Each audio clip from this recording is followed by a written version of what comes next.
Queridos, vamos então pegar nossas Bíblias, né? E também o nosso livro, o livro Nascidamente. Vamos abrir na página de número 59.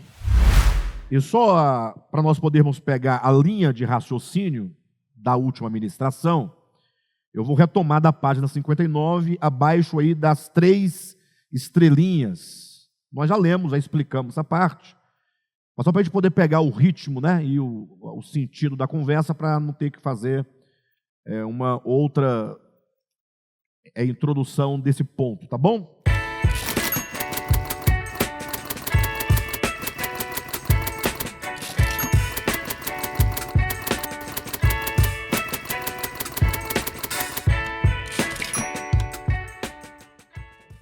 Então comecemos, portanto, a ler a partir do primeiro parágrafo da página 59, ou do segundo parágrafo, quando diz todo o desentendimento. Estamos falando sobre a queda do homem, né? Ou, mais especificamente, os acontecimentos acerca da queda do homem, registrados em Gênesis capítulo 3, quando ali fala da árvore do conhecimento do bem e do mal, e da advertência de Deus ao homem quanto ao comer do fruto desta árvore, né? Vamos seguindo então na leitura e vamos explanando.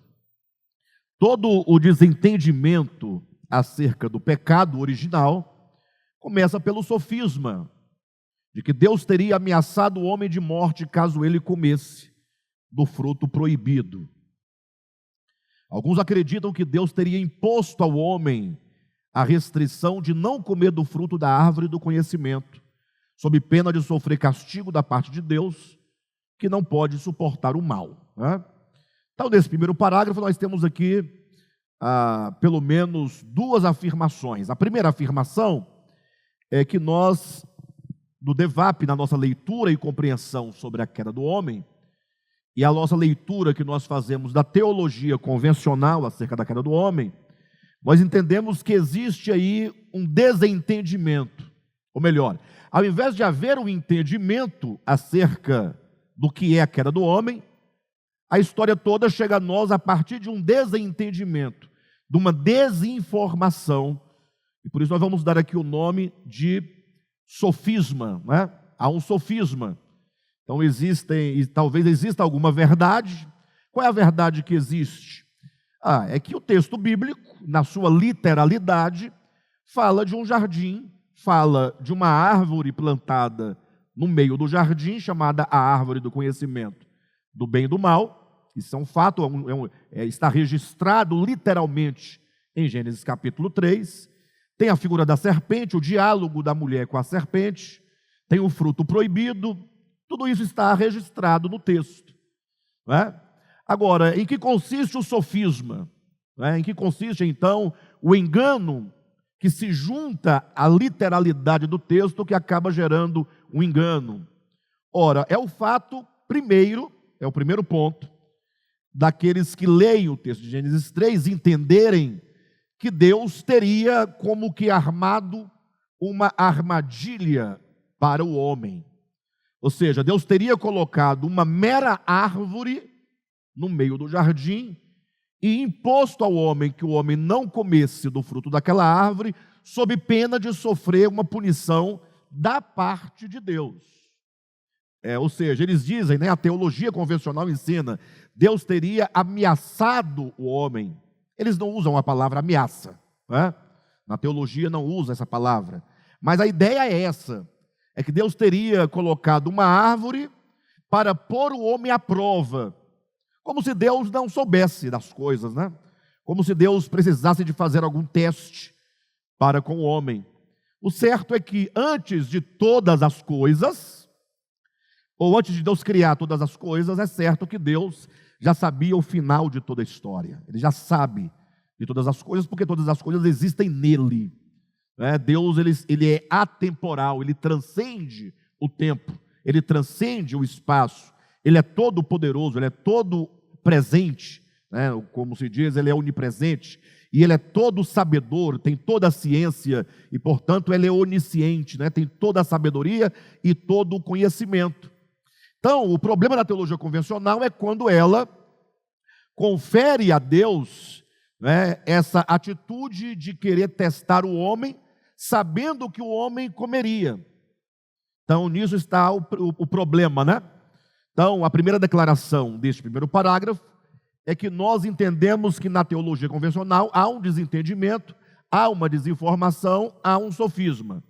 E o segundo ponto é que esse sofisma seria a interpretação que a teologia convencional faz acerca de Deus, né, julgando Deus um ser, que conforme o parágrafo 2º diz assim: tal entendimento faz de Deus um ser caprichoso e mau.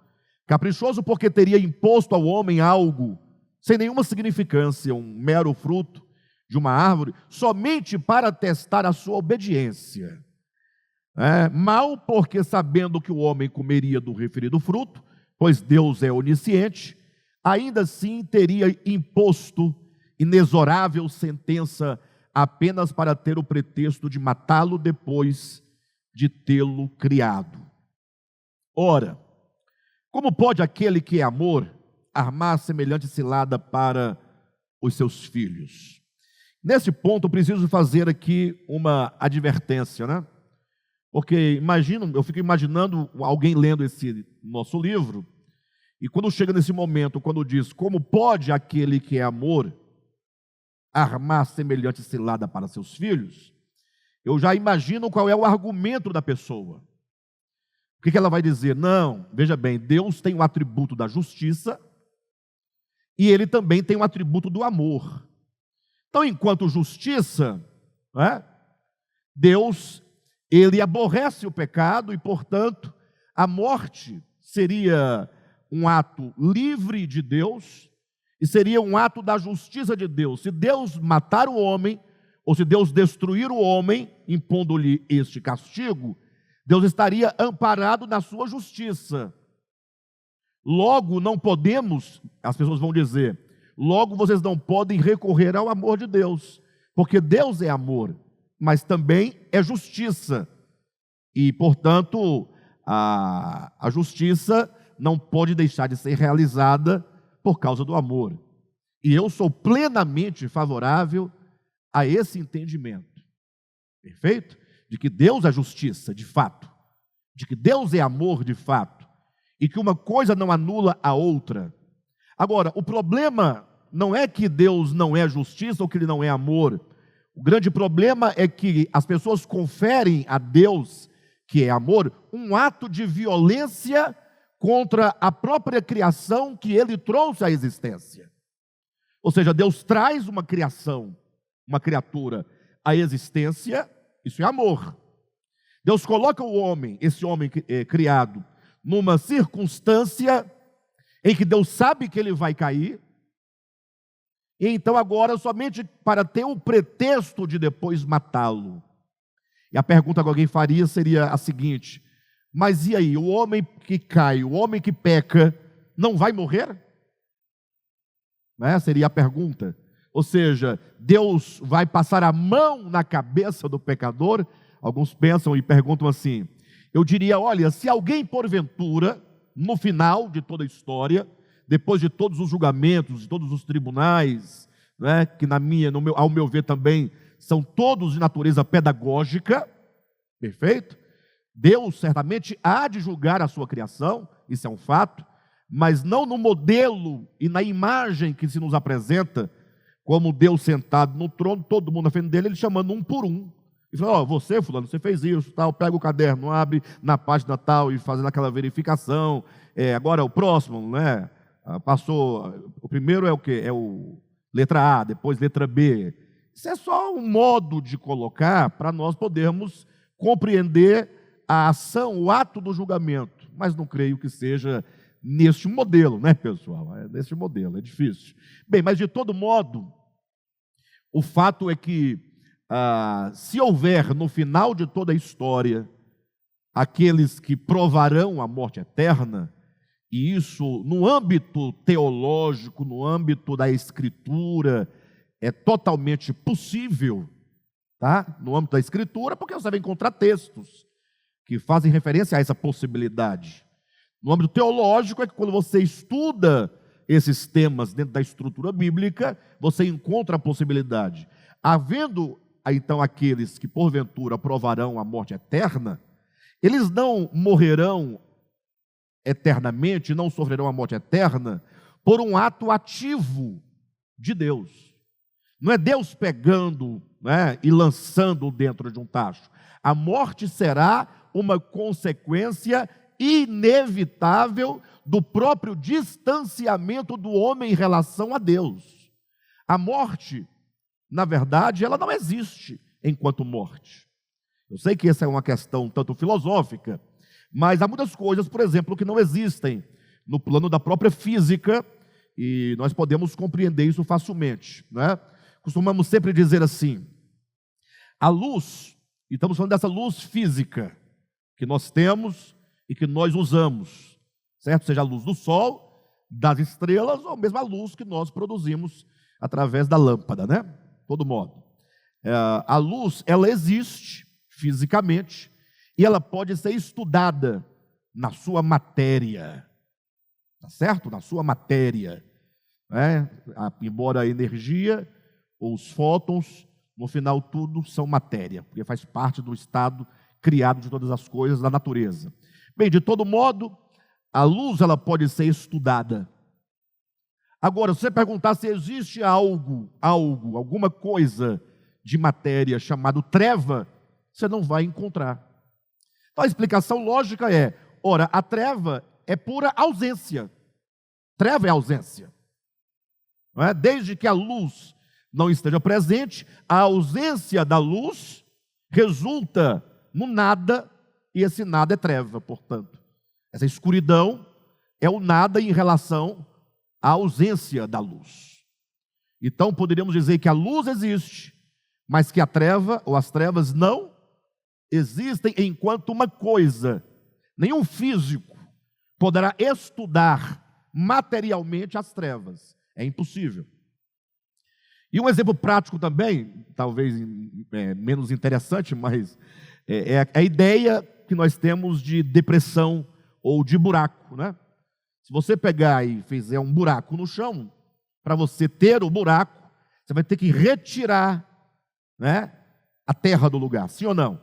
Cavando e retirando aquele material, que é a terra. E a ausência da terra dá-se aquilo o nome de buraco. Mas não é uma coisa que exista em si mesma. Quem me entende? O mesmo se refere à morte. De fato, só existe mesmo a vida. A vida existe. Deus é a própria vida. E os cristãos resistem em chamar Deus de vida, embora a Bíblia assim o faça, porque eles têm medo da despersonalização de Deus. Porque o cristianismo, por ser uma religião humana e elementar, né? Humana e, portanto, rudimentar, o cristianismo nem de perto se parece, ou nem de longe, não sei como vocês entendem a expressão, com religiões mais evoluídas, né? E quando eu falo cristianismo, não me refiro a Cristo, nem à igreja orgânica de Jesus Cristo. Me refiro à instituição e organização chamada historicamente de cristianismo, que nasceu pelo menos 4 a 5 séculos depois do próprio Cristo e depois da própria igreja de Jesus Cristo, do primeiro século. Então, o cristianismo, nas suas imagens acerca do sagrado, acerca do divino, acabaram imaginando e construindo, a partir da linguagem antropomórfica bíblica, a imagem de um Deus pessoal, um Deus homem. E para fazer um teste é muito simples, muito simples. Uma vez eu perguntava para minha mãe querendo entender essas coisas, em vez de quando ela me questiona, eu falei: mãezinha, imagine só que as vacas e os bois, os bovinos, né? Vamos imaginar os bovinos, se eles tivessem alguma consciência de divindade, né?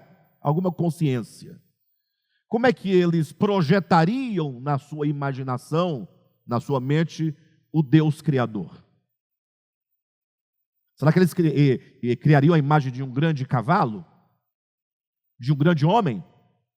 Eles iam criar a imagem de um grande touro, do chifre bem grande, bem forte, do olho bem grande, né? Era um touro um pouco mais poderoso, mais forte que os demais bovinos, né? As vacas, os bois e os touros, etc. Porque essa é a medida de interpretação que eles têm, eles tomam a si mesmo por paradigma. Então, o homem, quando imagina Deus, nas religiões menos evoluídas, sobretudo aqueles que não entenderam quando Jesus falou, Deus é espírito e importa que os seus adoradores o adorem em espírito, eles acabam projetando um Deus homem, humano. Eles não chamam de humano, mas as formas são todas humanas. Aí a pessoa começa a entrar em desespero, né? Ora, mas Deus não tem olho? São as perguntas, são perguntas tolas, me desculpem, mas faz parte da visão, né, elementar da coisa. Então, se Deus tem olho, Deus tem barba. Olha como a imaginação das pessoas vão indo. Aí você chega ao ponto e fala assim, tá bom, mas Deus é homem ou é mulher? Ele é macho ou é fêmea? Aí a resposta lógica da maioria é lógico que é homem. Quem jamais imaginou Deus mulher? Né? Aí o outro, querendo combater essa ideia, ao invés de confrontar, dizendo, Deus é espírito, poxa, não, fala assim, que machismo é esse? Por que não pode ser mulher? Não é a ideia? Né? De todo modo, então, quando fala que Deus é a vida, os crentes têm medo de declarar que Deus é a vida, para não criar, né, para não gerar a despersonalização. Eles pensam que Deus se tornaria menos Deus se ele perder na nossa imaginação a forma humana. E é o contrário exatamente. Quanto menos humano você imaginar Deus, mais você se aproxima da ideia de Deus. Porque o humano é criatura. O humano é limitado, o humano é pessoa, o humano é parte. O humano é limitado. Então, Deus está para além das formas. Então, a Bíblia vai dizer, alto e bom som, que Deus é a vida. Se Deus é a vida, agora olhem para mim. Vamos tomar o texto de Jeremias, capítulo 2, versículos 13, 14 e por ali em diante, como exemplo, como uma metáfora. Deus é a vida. 1 João, capítulo 1, versículos de 1 e 2, declara isso alto e bom som. João 14, 6 declara isso. João 11, 25 declara que Deus é a própria vida. Ok? Indo para Jeremias, pensem comigo. Deus fala assim, olha, 2 males cometeram o povo contra mim. O homem cometeu 2 males contra mim. Primeiro, a mim me deixaram, me abandonaram o manancial de águas vivas. Então, grave essa imagem. Deus se compara, metaforicamente, ao manancial de águas vivas. O que é manancial? Qual que é a ideia de manancial? É a vida plena e abundante. Águas vivas. Toda a vida e toda a beleza e toda a força, todo o vigor da vida é comparado aqui a um grande manancial e, portanto, toda a criação pode desfrutar abundantemente de Deus enquanto vida. Só que o que o homem fez? A mim me deixou, me abandonaram o manancial de águas vivas. E o que o homem fez? Já que o homem está privado do manancial de águas vivas. Ele precisa de água. Ele precisa de vida. Ele precisa de paz, de alegria, de felicidade, de alimento. Só que Deus é tudo isso, o manancial, o abundante. Só que se o homem abandona essa fonte de todas as coisas boas, como é que o homem vai viver? Aí o homem fala, então eu vou produzir com as minhas mãos o meu sustento, a minha vida, a minha defesa, a minha segurança, o meu alimento, o meu sustento. Então a mim me deixaram, primeiro problema, e cavaram para si cisternas rotas que não retêm a água. Ou seja, o homem é capaz de fazer alguma coisa, de armazenar alguma água, só que a cisterna não retém. Ou seja, tudo que o homem é capaz de produzir é temporal, é passageiro, não é eterno. Então, se Deus é a fonte de águas vivas, e o homem deixa Deus, abandona Deus, e cria uma cisterna que é incapaz de matar verdadeiramente a sua sede, eu pergunto, esse homem tem como viver? Precisa que Deus vá lá matá-lo? Não, precisa que Deus mate este homem? O que é a morte, nesse sentido, em relação à vida? É a ausência da vida. Então, a morte é o resultado do distanciamento do homem em relação à vida que é o próprio Deus. Então, não há ameaça de Deus de matar o homem. Quando é dito que se o homem comesse do fruto da árvore, do conhecimento do bem e do mal, certamente morreria, Deus não está fazendo nenhuma ameaça ao homem. Perfeito? Deus está simplesmente declarando qual é o resultado, qual é a consequência de o homem se afastar da fonte da vida. Ao se afastar da fonte da vida, o homem fatalmente provará a morte, porque morte não é algo em si mesmo, mas morte é o afastamento e a ausência da vida. E só o homem pode se afastar mediante o livre-arbítrio que Deus lhe deu da fonte da vida. Interessante que, se o homem se afasta, nós vamos encontrar em toda a Escritura, vétero e neotestamentária, nós vamos encontrar o quê? Deus chamando esse homem de volta. Os apelos divinos, chamando o homem de volta às águas vivas, ao manancial de águas vivas. Deus não tem outra atitude senão enviar profetas, enviar o seu filho, clamar ao homem que esse homem volte, para que esse homem não morra. Então não há ameaça de Deus, não há a imagem de um Deus raivoso, de um Deus furioso, de um Deus magoado, de um Deus ali cheio de vingança, de retaliação. Pelo contrário, é um Deus amoroso que estende suas mãos, convidando o homem para retornar a si.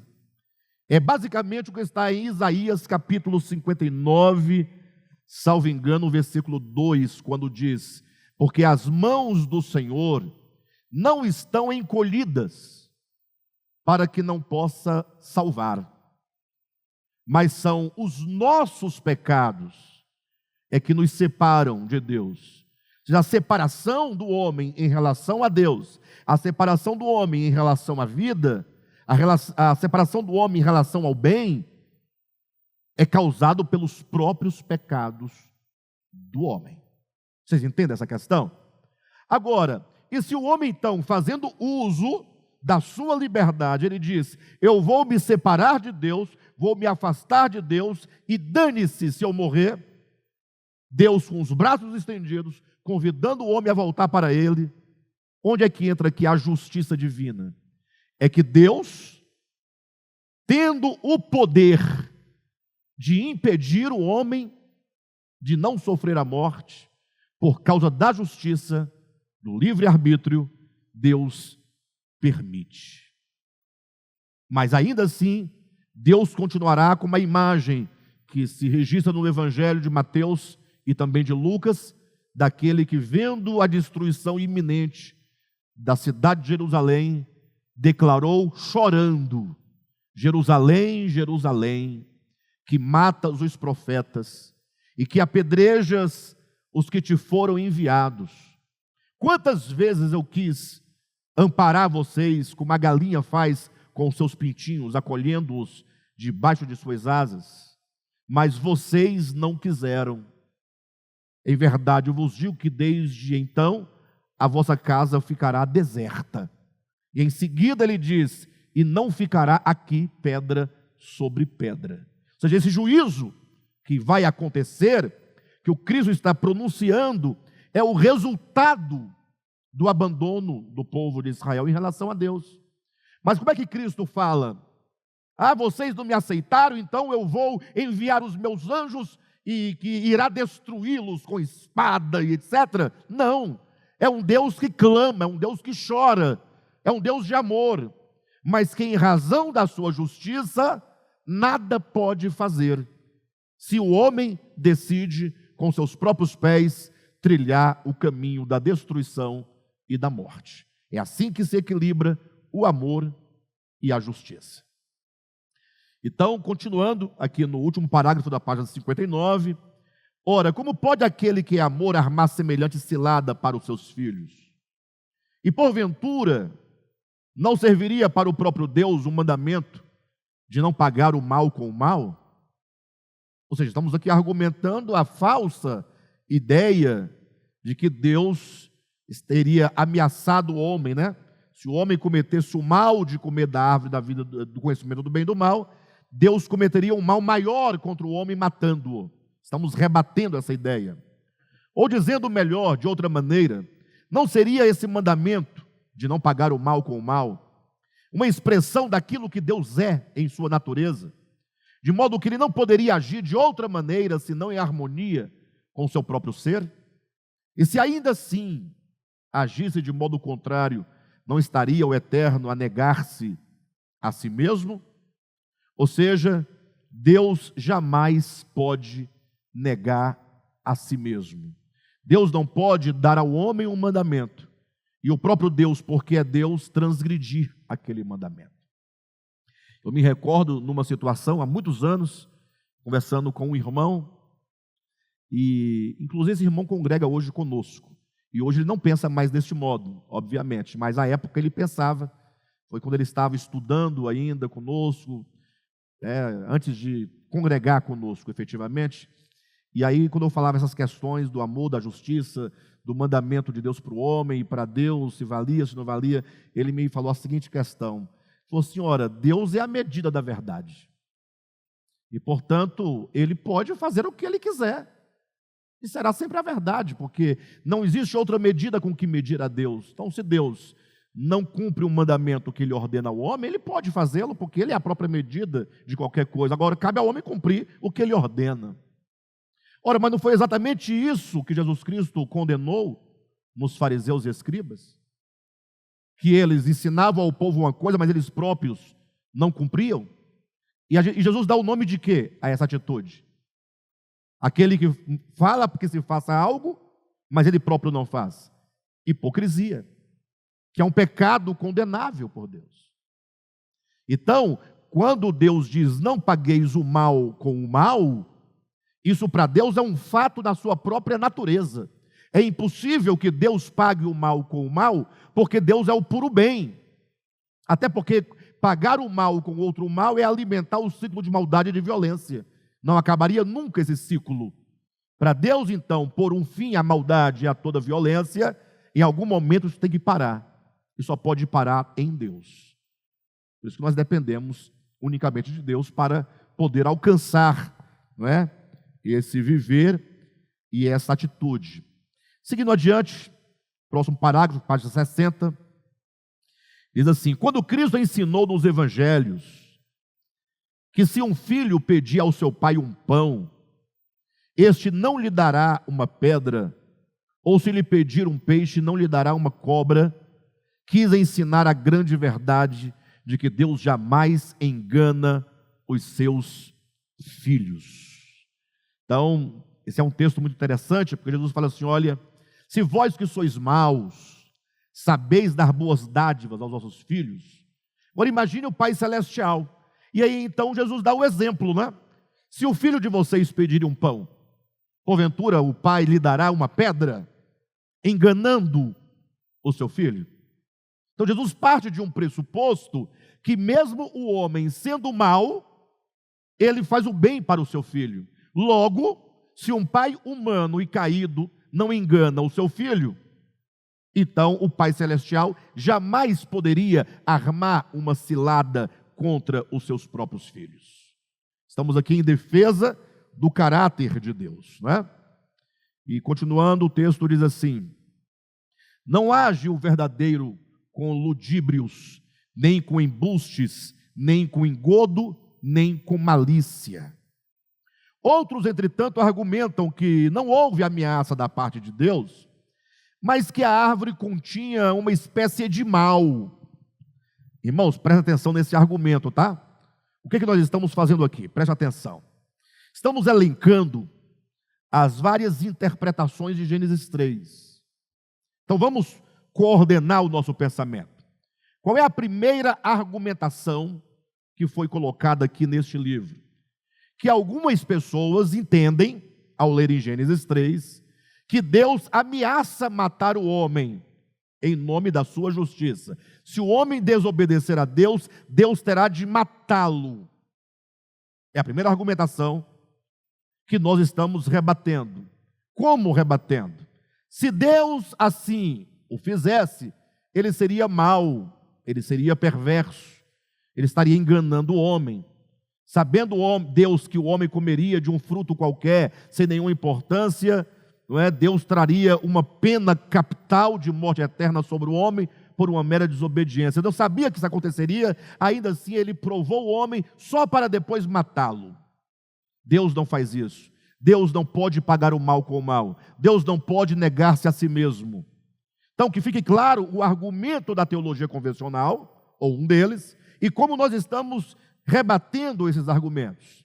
Agora surge um outro argumento, é um outro grupo, que vai dizer assim, não, Deus não ameaçou, né? Outros, entretanto, argumentam que não houve ameaça da parte de Deus.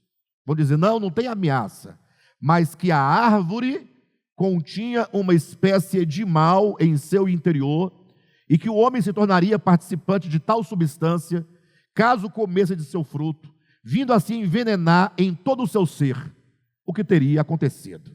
Opa! Aí outro grupo fala, não, Deus não é mau, Deus não arma cilada, Deus não paga o mal com o mal. O problema não é esse, o problema é outro. Qual seria o outro problema? É que essa árvore, o fruto dessa árvore, trazia uma substância chamada morte. Tinha um veneno dentro desse fruto.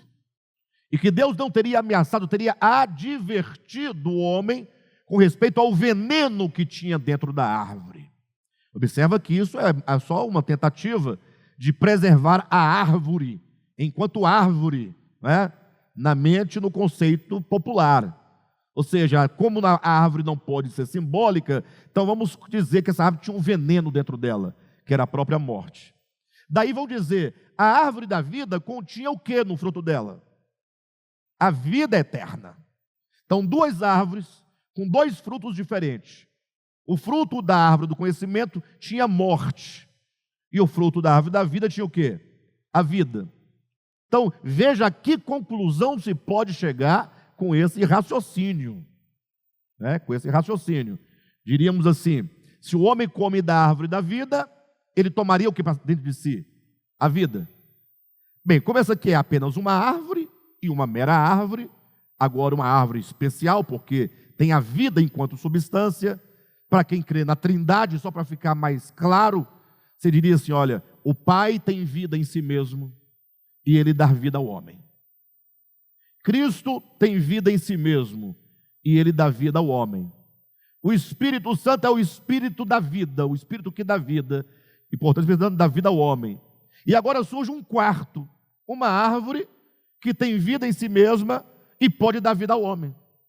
Você vai ter que incluir a árvore na trindade, que deixa de ser trindade para ser tetradade. Essa palavra não deve existir, né? Trindade e tetradade. Eu acho que eu misturei aqui o grego com o latim, mas não tem problema. Bem, de todo modo, veja a que conclusão se chega. Mas vamos nos deter à árvore do conhecimento, que este é o ponto. Haveria um veneno, uma substância, um mal contido no fruto da árvore? Faz todo sentido, não faz? Não, vamos pensar um pouco. Eu até me lembro que alguém uma vez fez uma metáfora maravilhosa. Falou assim, imagine vocês que o fruto da árvore do conhecimento tinha uma substância, chamada morte, dentro dela. Então não é Deus que ameaça, é o fruto que é envenenado com a própria morte, com um veneno mortífero. Olha a metáfora. Como o homem é formado da terra, logo tomar o fruto da árvore do conhecimento e comê-lo é plantar o fruto da terra. Olha a metáfora. De modo então que quando o homem come do fruto, a morte é plantada dentro dele, e qual é o resultado? O homem sofrerá, portanto, a morte eterna. Poxa, ficou fantástico. Eu achei bastante criativo, legal, interessante. Mas seria esse o problema? Imagine você pegar um filho de 4, 5 anos de idade, envenenar um pão, falar: filho, está aqui sobre a mesa um pão envenenado. Vou fazer uma viagem longa e você pode comer de tudo nessa casa, menos desse delicioso pão com aquela remelinha amarela em cima, bem deliciosa. Um pão chamativo, uma broa gostosa, mas eu coloco veneno dentro desse pão para testar a obediência do meu filho, de 4, 5, 6 anos de idade. Você faria isso, querido? Imagina Deus colocando uma árvore envenenada. Olha, eu vou colocar essa árvore aqui. Não como, estou avisando, hein? Ora, bastaria que Deus não colocasse a árvore, não colocasse o veneno na árvore. Não, mas é porque Deus, o homem tem que servir a Deus, tem que obedecer a Deus livremente, então Deus vai testar o homem. Mas veja a que consequências essa interpretação nos leva. Vamos ao texto e vocês verão o que acontecerá. O último parágrafo da página 60. Entretanto, essa interpretação põe novamente em xeque a natureza de Deus. Pois, se assim fosse, chegaríamos à trágica conclusão de que Deus seria o criador do mal. Ou melhor, desculpe-me. Chegaríamos à trágica conclusão de que Deus seria o criador de tal substância maligna e, portanto, o criador do mal, uma vez que o Eterno foi quem criou todas as coisas, o que inclui todas as árvores do jardim. Então, vamos lá. Aqui é um argumento que nós acabamos de fazer em relação à luz e às trevas, devemos fazê-lo agora novamente, e que é preciso que todos se esforcem por entender. Quando nós usamos a palavra natureza, quando nós usamos a palavra substância, né, duas palavras, substância e natureza, nós estamos dizendo, substância é algo que há, algo que existe. Por exemplo, este copo tem substância, e a água também tem substância. Pode ser tocado, pode ser armazenado, pode ser, de alguma maneira, estudado. E quando falamos de natureza, queremos dizer no estado natural, conforme Deus criou, conforme foi gerado pela natureza. Então, se alguém diz que o mal estava dentro da árvore ou dentro do fruto, logo a pessoa pensa no mal enquanto uma substância, enquanto uma coisa.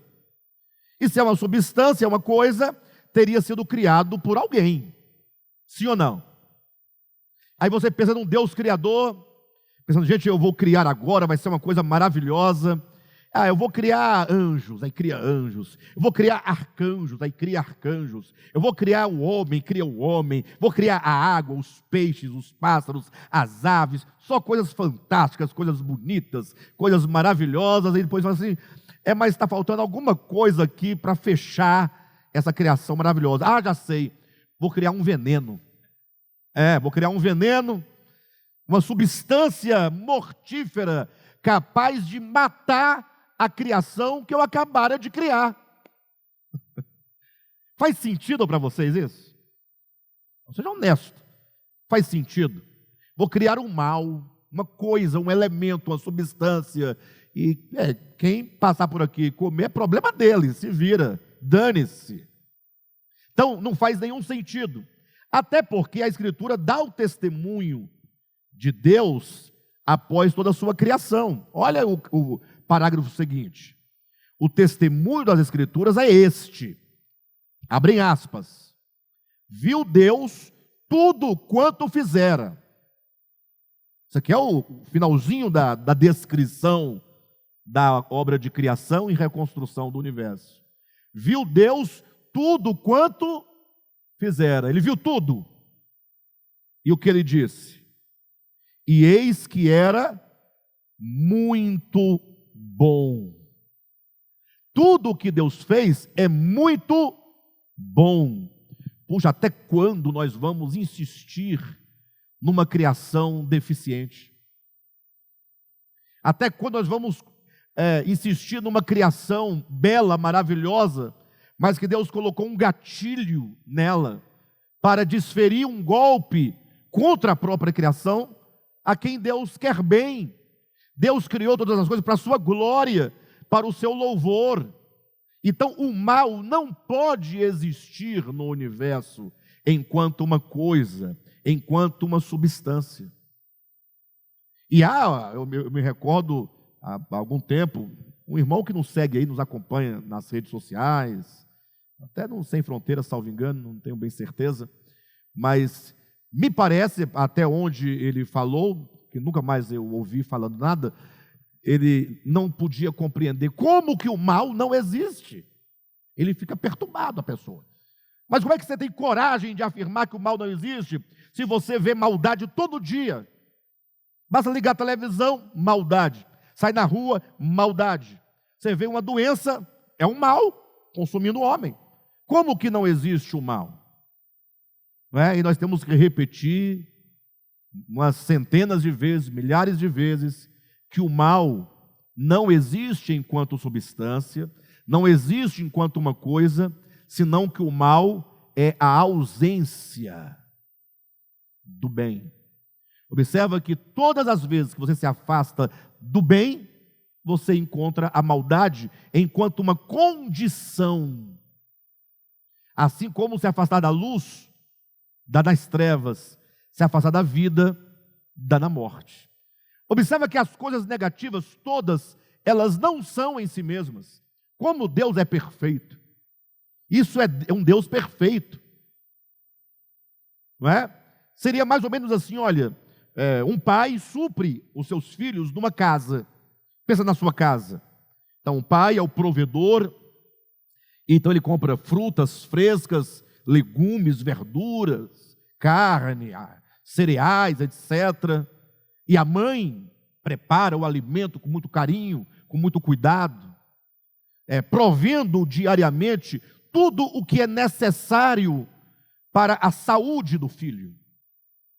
A saúde da criança depende do tomate que ela come, do alface, do repolho, do arroz, do feijão, e está tudo provido aqui.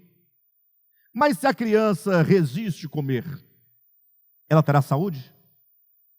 Aqui está a saúde, nos alimentos, nutrientes, vitaminas, sais minerais, tudo o que você precisa para uma boa saúde estão aqui nos alimentos. A fonte da saúde está aqui. Mas a criança, ela fala, não, eu não vou comer. Ela resiste, não é? Se apropriar do alimento, do sustento, da saúde. Qual vai ser o resultado? Daqui a pouco a criança vai estar com fraqueza, não é fraqueza? Aí vai ao médico, o médico vai pedir exame de sangue e fala assim, olha, está faltando ferro no sangue dessa criança. Foi o pai que colocou o veneno na comida para o filho perder o ferro no seu sangue? Não. O ferro está nos alimentos. Come couve, coma feijão, e você terá bastante ferro no seu organismo. Então, observa que é a ausência daquilo que está provido, da provisão, que leva à enfermidade, que leva à doença. Então, o mal é a ausência. O mal não é uma coisa, o mal não é uma substância. Para o mal ser uma coisa, ser uma substância, ser da natureza natural, seria necessário que Deus o tivesse criado, o que não é verdade. Calma, eu sei que vão citar Isaías capítulo 45, versículo 7. Querido, isso é muito simples de entender. Alguém vai falar assim, mas Isaías, capítulo 46, versículo 5, há uma declaração em discurso direto, que o próprio Deus estaria dizendo, eu, o Senhor, faço a luz e crio as trevas. Já aí já mata a situação, porque trevas não existem, né? Nem existe no mundo espiritual, nem no mundo físico. A prova é que se você ler Salmo 139, em algum lugar, o salmo bem comprido, bem grande, mas em algum lugar Deus fala o seguinte, o salmista dizendo, para ti, ó Deus, Não há treva alguma, não há treva que seja treva. Para ti tudo é luz. E é óbvio que, sendo Deus a luz, não pode haver trevas para Deus, né? E no mundo físico a própria treva não existe. Ora, mas isso é muito filosófico, vocês concordam? É um pensamento filosófico. Então, como entender que a treva não existe se eu me deparo com a treva constantemente? Quando anoitece, as trevas caem sobre a terra. Mas é porque a ausência da luz do sol vai gerar a treva. Então a treva existe. Não enquanto uma substância, enquanto um fenômeno. E é um fenômeno causado pela comparação à luz. Então a treva é uma possibilidade. A partir do momento que Deus cria a luz enquanto uma existência, a possibilidade das trevas está criada também. Treva é possibilidade. Morte é possibilidade. Morte não é um ser, não é? A guerra é uma possibilidade. Se você ausentar-se da paz, treva, o mal é uma possibilidade quando se afasta do bem. Então, essas coisas, mal, treva, que não existem em si mesmas, porque não são coisas, não são substâncias, elas existem no plano das possibilidades. A partir do momento que há uma coisa de fato que existe, o seu oposto passa a existir em possibilidade, não em substância. Perfeito? Bem, de todo modo, vamos avançando na leitura. O testemunho das Escrituras é este: viu Deus tudo quanto fizera, e eis que era muito bom. E, portanto, nada há na criação que não seja benévolo. Como também afirma o Novo Testamento, tudo o que Deus criou é bom. Está lá em 1 Timóteo capítulo 4, versículo 4. Tudo o que Deus criou é bom. Afinal, todos os seres criados têm a sua origem no próprio ser divino. O Eterno é a fonte de onde jorra a vida criadora, quintessência de todas as criaturas, que a todos os entes faz existir. E como é sabido de todo bom leitor das Escrituras, de uma fonte não pode jorrar o que é doce e amargoso, nem da luz pode proceder as trevas. De sorte que tudo o que existe é criação de Deus e, como tal, é essencialmente bom. Vocês acreditam, queridos, que há uma corrente teológica, de raciocínio, que acredita que Satanás, a figura do Satanás, do diabo, o bicho ruim, né, o Lucifer, eles entendem que o diabo sempre foi diabo. Eles não acreditam numa possível queda de um ser. Eles acham que Deus criou todos os seres, mais um ser mau, chamado diabo. Então, daí vocês tiram como é a construção, da teologia, do cristianismo. E daí vem toda a ideia de maniqueísmo, e vem toda essa ideia dessa luta de duas forças e dois deuses. Eu até encontrei uma imagem interessante, salvei no meu celular, depois eu vou disponibilizar para os irmãos, talvez lá no grupo da igreja eu coloco lá, a imagem de Jesus, para representar a Deus, numa queda de braços com Satanás, os dois. É de igual para igual, tá bem, os dois braços estão bem retos. É a ideia da Marvel, como é que é o nome daquela indústria de filmes? Marvel, que cria, vê que não acaba nunca, tá? Os filmes sempre se renovam, porque só existe uma vitória, uma derrota parcial de um dos lados, para logo ressurgir e continuar o movimento da luta entre o bem e o mal. Engana-se quem pensa que Satanás luta contra Deus. Engana-se quem pensa que o homem luta contra Deus. Engana-se quem pensa que uma atitude humana chamada pecado ofende a Deus. Deus, ele é intocável, ele está acima de qualquer consideração, de qualquer força. Poxa vida, eu tenho que fazer a comparação para vocês entenderem. Não é? Se o homem pode lutar contra Deus, e vamos aqui tomar a figura de Nirode como metáfora e exemplo, Porque o Gênesis vai colocar Nimrod nessa afronta contra Deus, né, como aquele que se põe na ponta dos pés para encarar a Deus, para falar da rebelião. E isso é rebelião, de fato e de verdade. Só que a rebelião só existe para o homem. O homem sim, ele se coloca na ponta dos pés para encarar a Deus e afrontar a Deus. Ele faz isso todo dia, toda hora. Agora, Deus não está lá, diante do homem recebendo esse dedo na sua face, impossível. Ah, pastor, você tem problema de cabeça. É lógico que o homem afronta a Deus, que há a luta, que há a batalha, que há a guerra. Para você entender, é só você pensar um exemplo básico, que não consegue traduzir Deus e o homem, mas é o exemplo que nós podemos colocar no momento. Pense numa ameba. Quem aqui já viu uma ameba?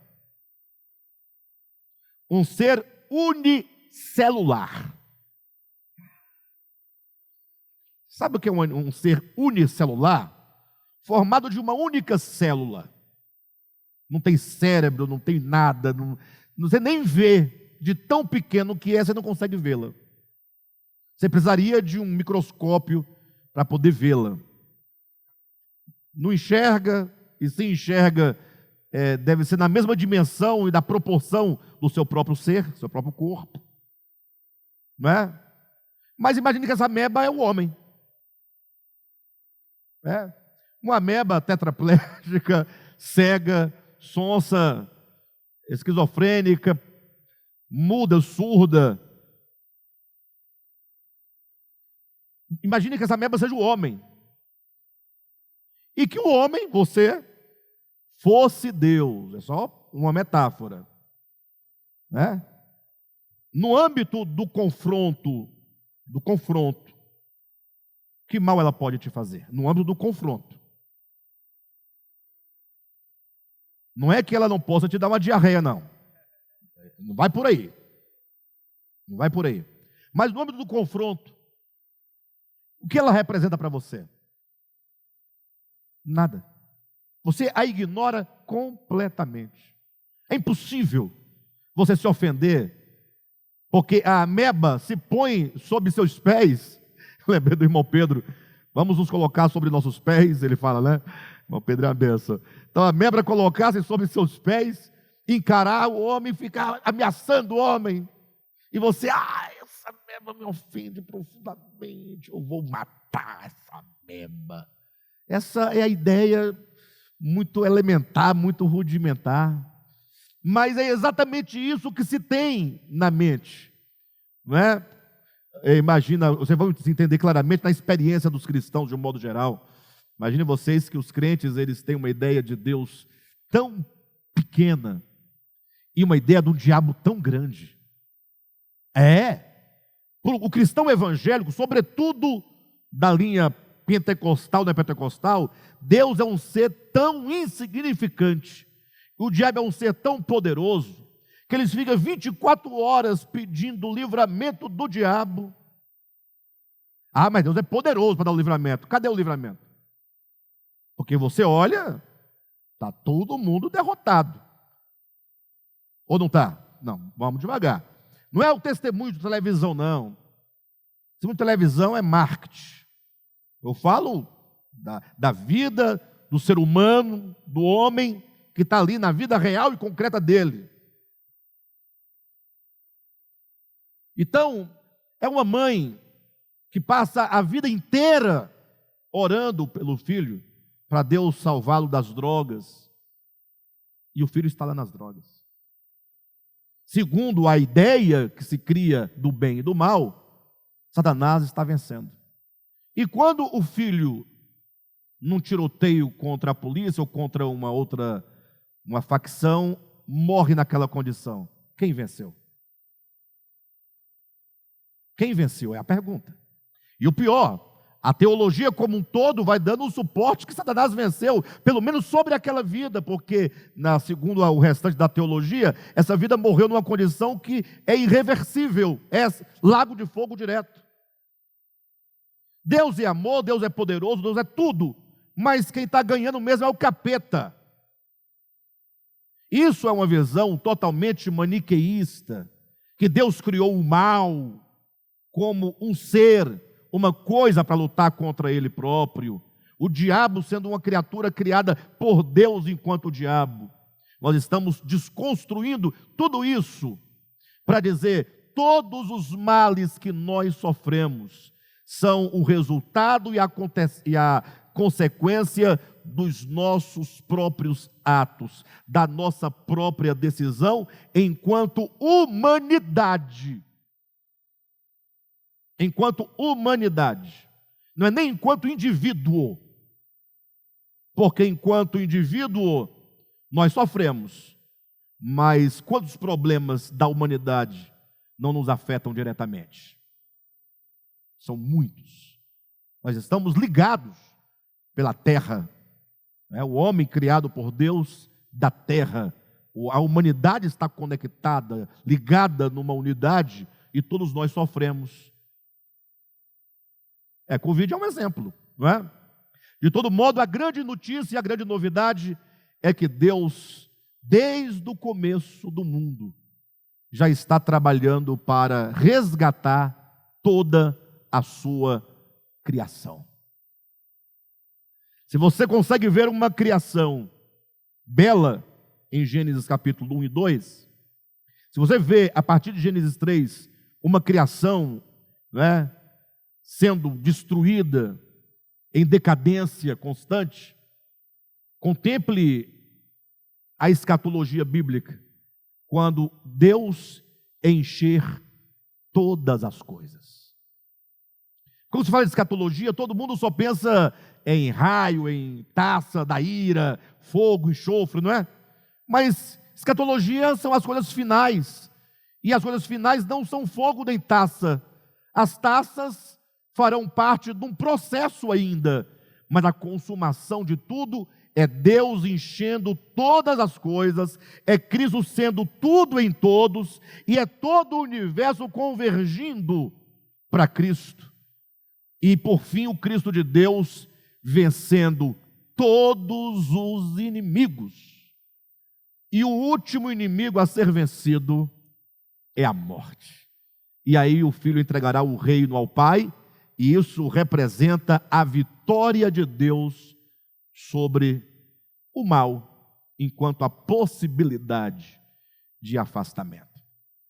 E esse mal, enquanto possibilidade de afastamento, nunca foi tão necessária. Vocês sabiam disso? O mal, enquanto possibilidade, nunca foi tão necessário.